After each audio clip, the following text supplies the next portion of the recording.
ప్రభువు నామానికి స్తోత్రం. ప్రతిరోజు వినడం ద్వారా ఒక సంవత్సరానికి బైబిల్ చదవడానికి ఈ ఛానల్ సహాయపడుతుంది. Please subscribe and support. హృదయపూర్వక ధన్యవాదాలు. నేటి వేద భాగం సమూయేలు 2వ గ్రంథము 19వ అధ్యాయము. రాజు తన కుమారుని గూర్చి దుఃఖించుచు ఏడ్చుచున్నాడను సంగతి ఆ దినమున జనులందరూ విని యుద్ధమందు సిగ్గుతో పారిపోయిన జనుల వలె వారు నాడు దొంగ నడకలతో వచ్చి పట్టణములో ప్రవేశించిరి. నాటి విజయము జనులకందరికీ దుఃఖమునకు కారణమాయెను. రాజు ముఖము కప్పుకొని, అబ్షాలోమా నా కుమారుడా, అబ్షాలోమా నా కుమారుడా, నా కుమారుడా అని కేకలు వేయిచు ఏడ్చుచుండగా రాజు అబ్షాలోమును గూర్చి దుఃఖించుచూ ఏడ్చుచున్నాడను సంగతి యోవాబు విని నగరయందున్న రాజునొద్దకు వచ్చి, నీ ప్రాణమును, నీ కుమారుల ప్రాణములను, నీ కుమార్తెల ప్రాణములను, నీ భార్యల ప్రాణములను, నీ ఉపపత్నుల ప్రాణములను ఈ దినమున రక్షించిన నీ సేవకులనందరినీ నేడు సిగ్గుపరచి, నీ స్నేహితుల ఎడల ప్రేమ చూపక నీ శత్రువుల ఎడల ప్రేమ చూపుచు ఈ దినమున అధిపతులను సేవకులను నీకు ఇష్టజనులు కారని నీవు కనుపరచితివి. మేమందరము చనిపోయి అబ్షాలోము బ్రతికియుండిన ఎడల అది నీకు ఇష్టమగునన్న మాట ఈ దినమున నేను తెలుసుకొనుచున్నాను. ఇప్పుడు లేచి బయటికి వచ్చి నీ సేవకులను ధైర్యపరచుము. నీవు బయటికి రాకయుండిన ఎడల ఈ రాత్రి ఒకడును నీ యొద్ద నిలవడని యెహోవా నామమును బట్టి ప్రమాణము చేసి చెప్పుచున్నాను. నీ బాల్యము నుండి నేటి వరకు నీకు ప్రాప్తించిన అపాయములన్నిటికంటే అది నీకు కష్టతరముగా ఉండునని రాజుతో మనవి చేయగా రాజు లేచి వచ్చి గుమ్మములో కూర్చుండెను. రాజు గుమ్మములో కూర్చున్నాడను మాట జనులందరూ విని రాజును దర్శింపవచ్చిరి గాని ఇశ్రాయేలు వారు తమ తమ ఇండ్లకు పారిపోయిరి. అంతట ఇశ్రాయేలు వారి గోత్రములకు చేరికైన జనులందరూ ఇట్లనుకొనిరి, మన శత్రువుల చేతిలో నుండియు ఫిలిష్తీయుల చేతిలో నుండియు మనలను విడిపించిన రాజు అబ్షాలోమునకు భయపడి దేశములో నుండి పారిపోయెను. మన మీద మనము రాజుగా పట్టాభిషేకము చేసిన అబ్షాలోము యుద్ధమందు మరణమాయెను. కాబట్టి మనము రాజును మరలా తోడుకొని వచ్చుటను గూర్చి ఎలా మాట్లాడకపోతిమి? రాజైన దావీదు ఇది విని యాజకులకు సాదోకునకును అబ్యాతారునకును వర్తమానము పంపి, ఇశ్రాయేలు వారందరూ మాట్లాడుకొను సంగతి నగరంలోనున్న రాజునకు వినబడిన గనుక రాజును నగరికి మరలా తోడుకొని రాకుండా మీరెందుకు ఆలస్యము చేయుచున్నారు?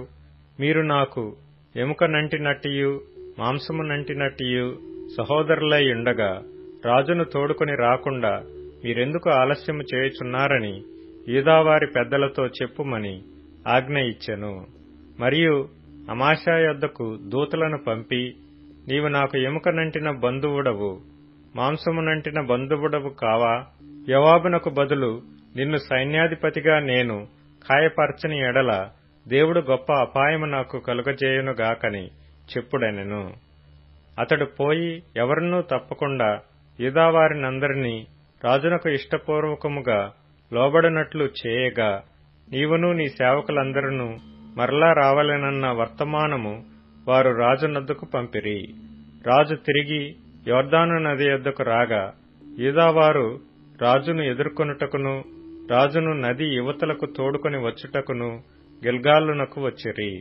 అంతలో బహూరీమునందున్న బెన్యామీనీయుడగు గెరా కుమారుడైన షిమి త్వరపడి రాజైన దావీదును ఎదుర్కొనుటకై యూదావారితో కూడా వచ్చెను. అతని యొద్ద 1000 మంది బెన్యామీనీయులు ఉండిరి. మరియు సౌలు కుటుంబమునకు సేవకుడగు సీబాయును అతని 15 కుమారులను అతని 20 మంది దాసులను వచ్చి రాజు ఎదుట నది దాటిరి. రాజు ఇంటి వారిని అవతలకు దాటించుటకు రాజు దృష్టికి అనుకూలమైన దానిని చేయుటకును రేవు పడవను యువతలకు తెచ్చి ఉండిరి. అంతటా గెరా కుమారుడగు షిమీ వచ్చి రాజు యొర్దాను నది దాటిపోగానే అతనికి సాష్టాంగపడి, నా ఏలినవాడా, నేను చేసిన ద్రోహము నా మీద మోపకము.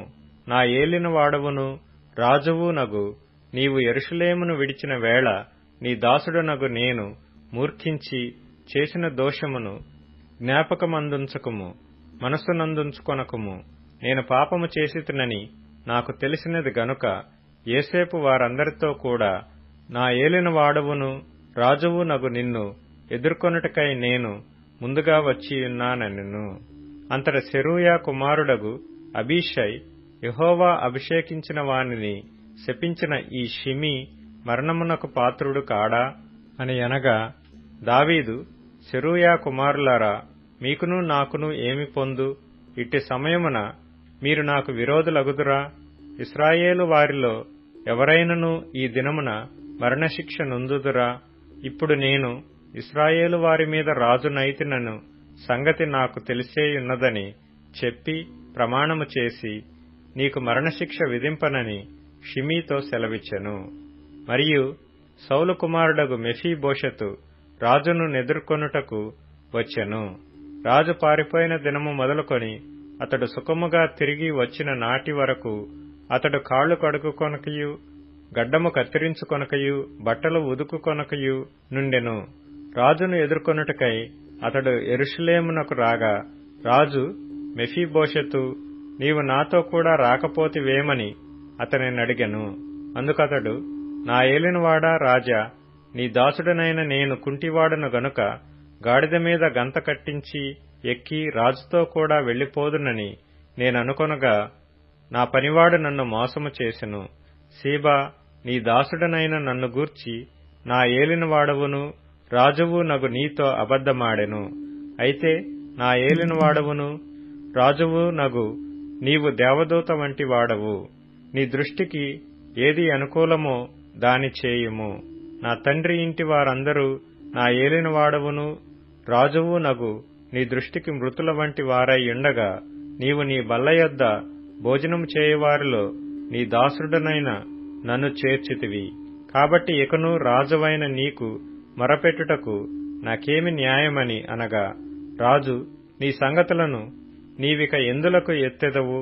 నీవును సీబాయును భూమిని పంచుకొనుడని నేనాజ్ఞ ఇచ్చితిని గదా అనెను. అందుకు మెఫీబోషెతు, నా ఏలినవాడవగు నీవు నీ నగరికి తిరిగి క్షేమంగా వచ్చియున్నావు గనుక అతడు అంతయు తీసుకొనవచ్చుననెను. మరియు గిలాదీయుడగు బర్జిల్లయి రోగెలీము నుండి యొర్దాను అద్దరికి వచ్చి రాజుతో కూడా నది దాటెను. బర్జిల్లయి 80 సంవత్సరముల వయసు కలిగి బహు ముసలివాడై ఉండెను. అతడు అధిక ఐశ్వర్యవంతుడు గనుక రాజు మహనయీములో నుండగా అతనికి భోజన పదార్థములను పంపించుచూ వచ్చెను. యెరూషలేములో నా యొద్ద నిన్ను నిలిపి పోషించెదను.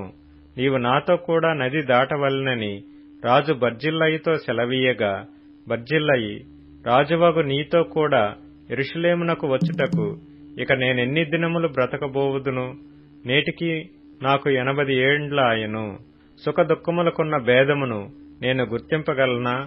అన్నపానముల రుచి నీ దాసుడనైన నేను తెలుసుకొనగలనా? గాయకుల యొక్కయు గాయకురాండ్ర యొక్కయు స్వరము నాకు వినబడునా? కావున నీ దాసుడనగు నేను, నా ఏలినవాడవును రాజువు నగు నీకు ఎందుకు భారముగా నుండవలెను? నీ దాసుడనైన నేను నీతో కూడా నది దాటి అవతలకు కొంచెము దూరము వచ్చెదను గాని రాజువగు నీవు నాకంత ప్రత్యుపకారము చేయనేలా? నేను నా ఊరియందుండి మరణమై నా తల్లిదండ్రుల సమాధియందు పాతిపెట్టబడుటకై అచ్చటికి తిరిగి పోవునట్లు నాకు సెలవిమ్ము. చిత్తగించుము. నీ దాసుడగు కింహాము నా ఏలినవాడవును రాజువు నగు నీతో కూడా వచ్చుటకు సెలవిమ్ము. నీ దృష్టికి ఏది అనుకూలమో దానిని అతనికి చేయుమని మనవి చేయగా, రాజు, కింహాము నాతో కూడా రావచ్చును. నీ దృష్టికి అనుకూలమైన దానిని నేను అతనికి చేసెదను. మరియు నా వలన నీవు కోరినదంతయు నేను చేసేదనని సెలవిచ్చెను. జనులందరూ రాజును నది అవతలకు రాగా రాజు బర్జిల్లయిని ముద్దు పెట్టుకుని దీవించెను. తరువాత బర్జిల్లయి తన స్థలమునకు వెళ్లిపోయెను. యూదావారందరూ ఇశ్రాయేలు వారిలో సగం మందియు రాజును తోడుకొని రాగా రాజు కింహామును వెంటబెట్టుకుని గిల్గాలునకు వచ్చెను. ఇట్లుండగా ఇశ్రాయేలు వారందరూ రాజునొద్దకు వచ్చి మా సహోదరులకు యూదావారు ఎందుకు నిన్ను దొంగిలించుకొని నీ ఇంటివారిని నీ వారిని యొర్దాను యువతలకు తోడుకొని వచ్చిరని ఎడగగా, యూదావారందరూ, రాజు మీకు సమీప బంధువుడై ఉన్నాడు గదా, మీకు కోపమెందుకు? అలాగుండినను మాలో ఎవరమైనను రాజు సొమ్ము ఏమైనను తింటిమా? మాకు ఇనాము ఏమైనా ఇచ్చెనా అని ఇశ్రాయేలు వారితో అనిరి. అందుకు ఇశ్రాయేలు వారు, రాజులో మాకు 10 భాగములున్నవి. మీకంటే మేము దావీదునందు అధిక స్వాతంత్ర్యము గలవారము. రాజును తోడుకొని వచ్చుటను గురించి మీతో ముందుగా మాట్లాడిన వారము మేమే గదా, మీరు మమ్మను నిర్లక్ష్యము చేసిరేమి అని యూదావారితో పలికిరి. యూదావారి మాటలు ఇశ్రాయేలు వారి మాటల కంటే కఠినముగా ఉండెను. సమూయేలు 2వ గ్రంథము 20వ అధ్యాయము. బెన్యామీనీయుడగు బిక్రీ కుమారుడైన షబాయను పనికిమాలిన వాడొకడు అచటనుండెను. వాడు, దావీదునందు మనకు భాగము లేదు, యెషయ కుమారుని యందు మనకు స్వాస్థ్యము ఎంతమాత్రమునూ లేదు. ఇశ్రాయేలు వారులారా, మీరందరూ మీ గుడారములకు పొండని బాకా ఊది ప్రకటన చేయగా, ఇశ్రాయేలు వారందరూ దావీదును విడిచి బిక్రీ కుమారుడైన షబను వెంబడించిరి. అయితే యొర్దాను నది నుండి యెరూషలేము వరకు యూదావారు రాజును హత్తుకొనిరి. దావీదు యెరూషలేములోని తన నగరికి వచ్చి తన ఇంటికి తాను కాపుగా నుంచిన తన ఉపపత్నులైన 10 మంది స్త్రీలను తీసుకొని వారిని కావలిలో ఉంచిన వారిని పోషించుచుండెను గాని వారి యొద్దకు పోకుండెను. వారు కావలి అందుంచబడిన వారై బ్రతికినంత కాలము విధవరాండ్రవలే ఉండిరి. తరువాత రాజు అమాశాను పిలువనంపి 3 దినములలోగా నీవు నా దగ్గరకు యూదావారినందరినీ సమకూర్చి ఇక్కడ హాజరు కమ్మని ఆజ్ఞాపించగా, అమాశా యూదావారిని సమకూర్చుటకై వెళ్లిపోయెను. అతడు ఆలస్యము చేసినందున అతనికి నిర్ణయించిన కాలము మీరిపోయినప్పుడు దావీదు అబీషైని పిలువనంపి, బిక్రీ కుమారుడైన షబా అబ్షాలోము కంటే మనకు ఎక్కువ కీడు చేయును. వాడు ప్రాకారములు గల పట్టణములలో చొచ్చి మనకు దొరకకపోవునేమో గనుక నీవు నీ ఏలిన వాని సేవకులను వెంటబెట్టుకొని పోయి వాని తరిమి పట్టుకొనుమని ఆజ్ఞాపించెను. కాబట్టి యోవాబు వారును కెరేతీయులను పెలేతీయులను బలాఢ్యులందరూ అతనితో కూడా యెరూషలేములో నుండి బయలుదేరి బిక్రీ కుమారుడగు షబను తరమబోయిరి. వారు గిబియోనులో ఉన్న పెద్ద బండ దగ్గరకు రాగా అమాశా వారిని కలయవచ్చెను. యోవాబు తాను తొడుక్కొనిన చొక్కాయకు పైన బిగించియున్న నడికట్టుకు వరగల కత్తి కట్టుకుని ఉండగా ఆ వర వదులై కత్తి నేలపడెను. అప్పుడు యోవాబు అమాశాతో, నా సహోదరా, నీవు క్షేమముగా ఉన్నావా అనుచు అమాశాను ముద్దు పెట్టుకున్నట్లుగా కుడిచేత అతని గడ్డం పట్టుకొని అమాశా యోవాబు చేతిలోనున్న కత్తిని చూడకను తన్ను కాపాడుకొనకను ఉండగా యోవాబు అతని కడుపులో దాన్ని గుచ్చెను. గుచ్చిన తోడనే అతని పేగులు నేలకు జారి ఆ దెబ్బతోనే అతడు చనిపోయెను. యోవాబును అతని సహోదరుడగు అబీషయ్యును బిక్రీ కుమారుడగు షబను తరుముటకు సాగిపోగా యోవాబు బంటులలో ఒకడు అతని దగ్గర నిలిచి, యోవాబును ఇష్టులైన దావీదు పక్షముననున్న వారందరూ యోవాబును వెంబడించుడని ప్రకటన చేసెను. అమాశా రక్తములో పొర్లుచు మార్గమున పడియుండగా అచ్చోటికి వచ్చిన జనులందరూ నిలిచియుండుట ఆ మనుష్యుడు చూచి అమాశాను మార్గము నుండి చేనిలోనికి లాగి మార్గస్థులందరూ నిలిచి తేరి చూడకుండా శవము మీద బట్ట కప్పెను. శవము మార్గము నుండి తీయబడిన తరువాత జనులందరూ బిక్రీ కుమారుడగు షబను తరుముటకై యోవాబు వెంబడి వెళ్లిరి. అతడు ఇశ్రాయేలు గోత్రపు వారందరి యొద్దకును, ఆబేలు వారి యొద్దకును, బేత్మయకా వారి యొద్దకును, బెరీయులందరి యొద్దకును రాగా వారు కూడుకొని అతని వెంబడించిరి. ఈ ప్రకారము వారు వచ్చి ఆబేలు బేత్మయకాయందు బిక్రీని ముట్టడి వేసి పట్టణపు ప్రాకారము ఎదుట బురుజు కట్టగా యోవాబు వారందరూ ప్రాకారమును పడవేయుటకు దానిని కొట్టిరి.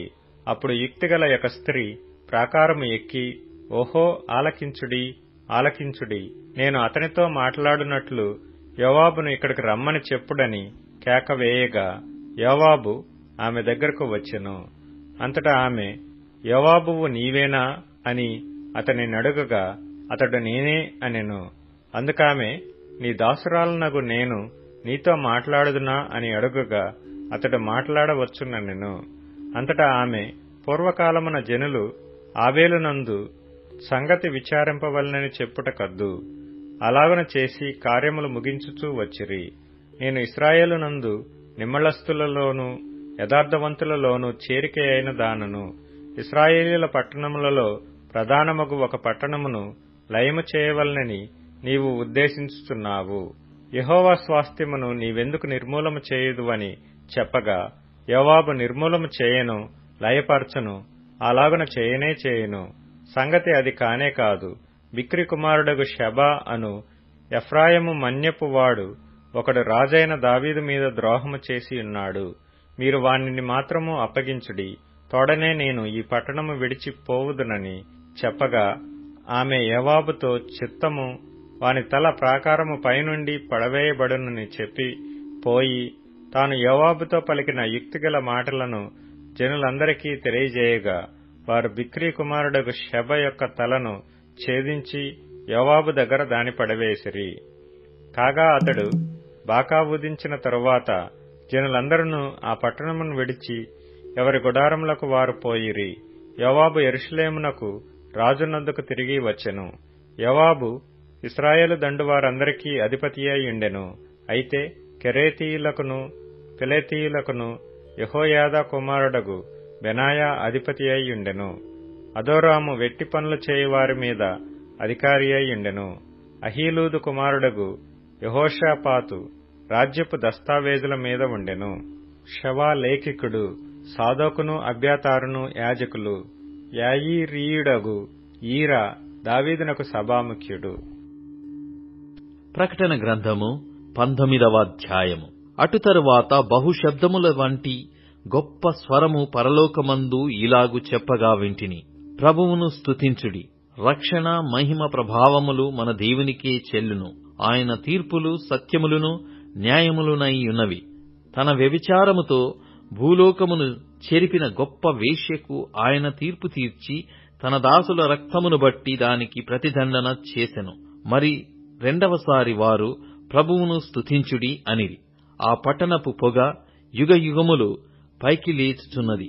అప్పుడు ఆ 24 పెద్దలును 4 జీవులును సాగిలపడి ఆమేన్, ప్రభువును స్తుతించుడి అని చెప్పుచు సింహాసనాసీనుడగు దేవునికి నమస్కారము చేసిరి. మరియు మన దేవుని దాసులారా, ఆయనకు భయపడువారలారా, కొద్దివారేమి గొప్పవారేమి మీరందరూ ఆయనను స్తుతించుడి అని చెప్పుచున్న యొక్క స్వరము సింహాసనమునొద్ద నుండి వచ్చెను. అప్పుడు గొప్ప జనసమూహపు శబ్దమును, విస్తారమైన జలముల శబ్దమును, బలమైన ఉరుముల శబ్దమును పోలిన యొక్క స్వరము, సర్వాధికారియు ప్రభువునగు మన దేవుడు ఏలుచున్నాడు, ఆయనను స్తుతించుడి, గొర్రెపిల్ల వివాహోత్సవము సమయము వచ్చినది, ఆయన భార్య తన్ను తాను సిద్ధపరచుకొనియున్నది గనుక మనము సంతోషపడి ఉత్సహించి ఆయనను మహిమపరచెదమని చెప్పగా వింటిని. మరియు ఆమె ధరించుకొనుటకు ప్రకాశములను నిర్మలములనైన సన్నపు నారబట్టలు ఆమెకియ్యబడెను. అవి పరిశుద్ధుల నీతి క్రియలు. మరియు అతడు నాతో ఇలాగు చెప్పెను, గొర్రెపిల్ల పెండ్లి విందుకు పిలువబడిన వారు ధన్యులని వ్రాయుము.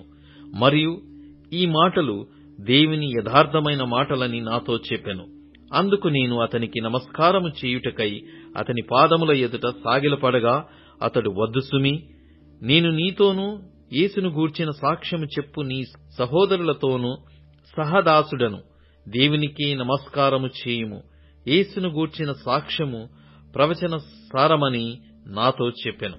మరియు పరలోకము తెరవబడియుండుట చూచితిని. అప్పుడిదిగో తెల్లని గుర్రమొకటి కనబడెను. దానిమీద కూర్చుండియున్నవాడు నమ్మకమైన వాడును సత్యవంతుడును అను నామము గలవాడు.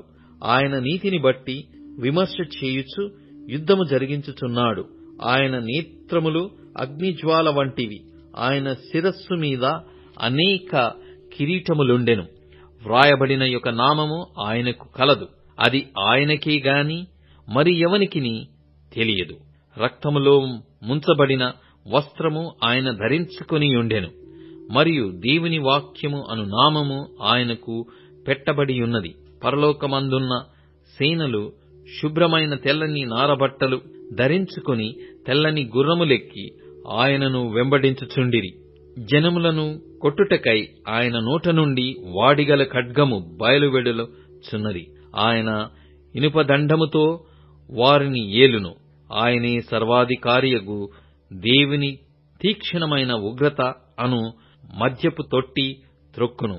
రాజులకు రాజును ప్రభువులకు ప్రభువును అను నామము ఆయన వస్త్రము మీదను తొడమీదను వ్రాయబడియున్నది. మరియు ఒక దూత సూర్యబింబములో నిలిచియుండుట చూచితిని.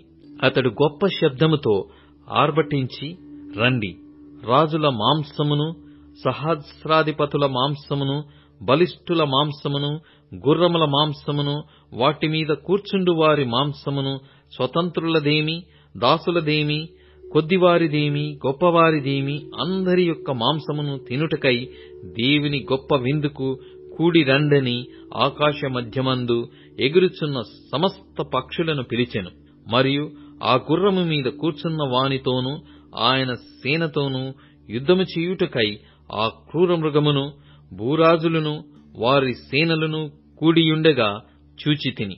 అప్పుడా మృగమును, దాని ఎదుట సూచక క్రియలు చేసి దాని ముద్రను వేయించుకొనిన వారిని, ఆ మృగపు ప్రతిమకు నమస్కరించిన వారిని మోసపరిచిన ఆ అబద్ధ ప్రవక్తయు పట్టబడి వారిద్దరూ గంధకముతో మండు అగ్ని గుండములో ప్రాణముతోనే వేయబడిరి.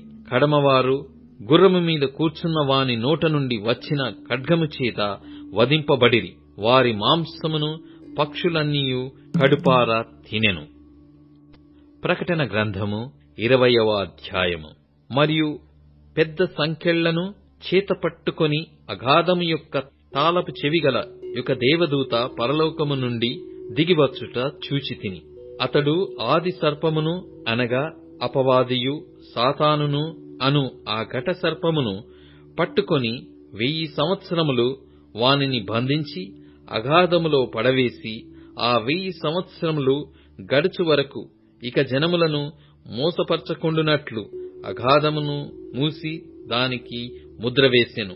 అటుపిమ్మట వాడు కొంచెము కాలము విడిచిపెట్టబడవలెను. అంతట సింహాసనములను చూచితిని.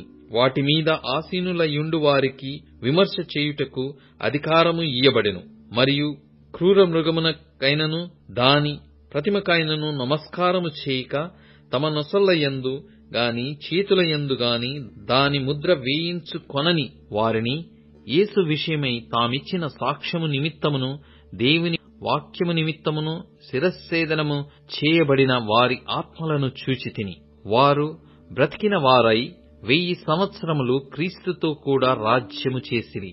ఆ 1000 సంవత్సరములు గడచు వరకు కడమ మృతులు బ్రతకలేదు. ఇదియే మొదటి పునరుత్థానము. ఈ మొదటి పునరుత్థానములో పాలుగలవారు ధన్యులును పరిశుద్ధులునై యుందురు. ఇట్టి వారి మీద రెండవ మరణమునకు అధికారము లేదు.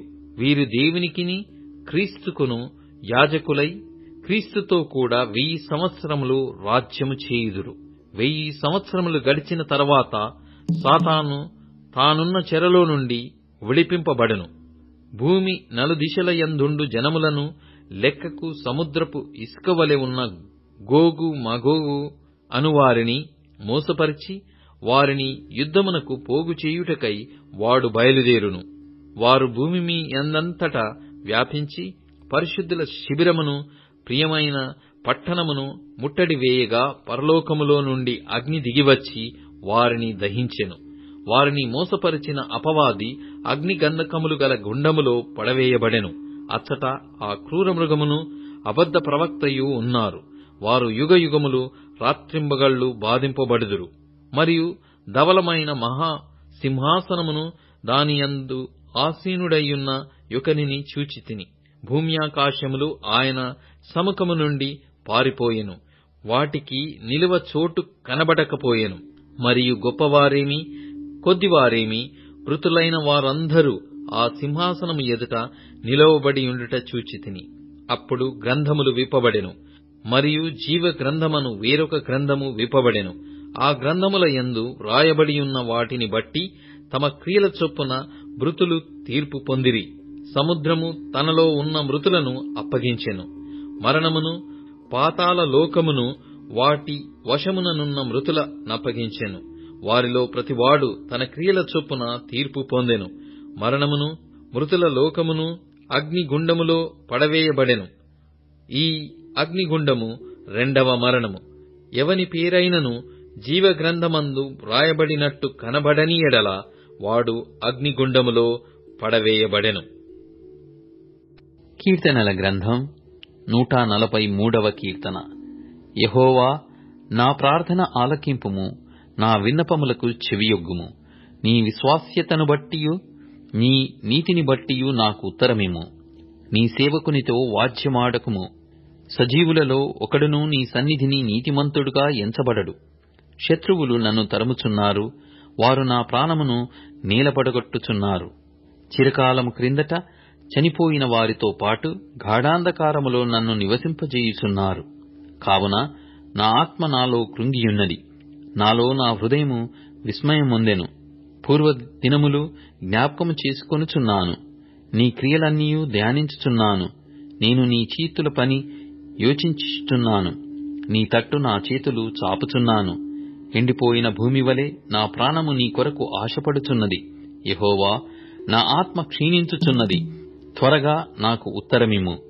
నేను సమాధిలోనికి దిగువారి వలె కాకుండునట్లు నీ ముఖమును నాకు మరుగు చేయకుము. నీ యందు నేను నమ్మిక ఉంచియున్నాను. ఉదయమున నీ కృపావార్తను నాకు వినిపింపుము. నీ వైపు నా మనస్సు నేనెత్తుకొనుచున్నాను. నేను నడవవలసిన మార్గము నాకు తెలియజేయుము. యెహోవా, నేను నీ మరుగు జొచ్చియున్నాను. నా శత్రువుల చేతిలో నుండి నన్ను విడిపింపుము. నీవే నా దేవుడవు, నీ చిత్తానుసారంగా ప్రవర్తించుటకు నాకు నేర్పుము. దయగల నీ ఆత్మ సమభూమిగల ప్రదేశమందు నన్ను నడిపించునుగాక. యెహోవా, నీ నామమును బట్టి నన్ను బ్రతికింపుము. నీ నీతిని బట్టి నా ప్రాణమును శ్రమలో నుండి తప్పింపుము. నేను నీ సేవకుడను, నీ కృపను బట్టి నా శత్రువులను సంహరింపుము. నా ప్రాణమును బాధపరచువారినందరినీ నశింపజేయుము. ఇప్పుడు tune in, Spotify, Amazon music మరియు యూట్యూబ్ మ్యూజిక్ లో కూడా అందుబాటులో ఉంది. Please follow us.